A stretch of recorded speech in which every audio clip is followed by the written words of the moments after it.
welcome to this final episode of Next Gen Leadership, Solutions for Today's Police Supervisors. On today's episode, we're going to do a bit of a recap. We're going to look at some of those really foundational principles that you as a leader should understand from this series.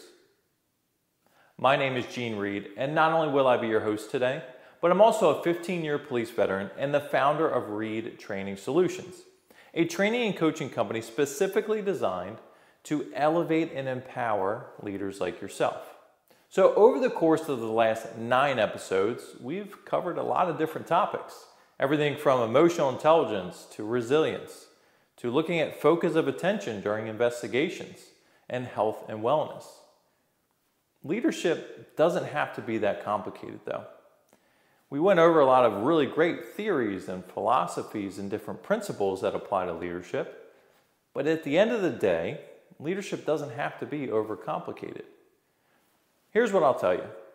If you just look at the foundation of emotional intelligence, and again, we covered this in one of the previous episodes, but emotional intelligence requires you to be self-aware. It requires you to manage your emotions. It requires you to be socially aware of how your actions impact those around you. And it requires you to manage your relationships effectively. If we add to that the episode that we covered resilience, we're just adding optimism, looking on the bright side, and mental agility to that framework of emotional intelligence.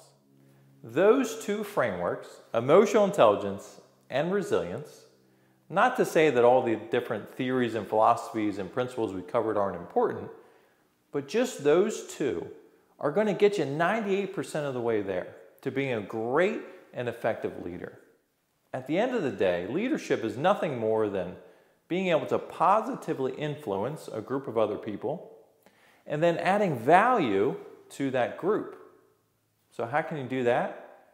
Well, if you're emotionally intelligent and you're resilient, that's going to get you there.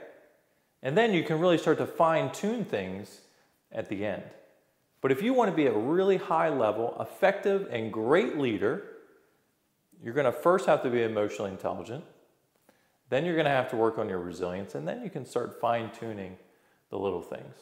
Well, that's going to wrap things up for this final episode. Again, I want to thank you for joining me throughout this entire series. And while we did cover a lot of really great topics, and they all have their place, I would encourage you to start with working on your emotional intelligence and then working on your resilience. And you'll be surprised at how far that's going to get you. So my name is Reid, and if you want more information on this topic or any of the topics we've covered in this series, I encourage you to go to my website, reidtrainingsolutions.com. I want you to send me a message and let's talk about how I can get more training on these topics out to you and your organization. Thank you for your time.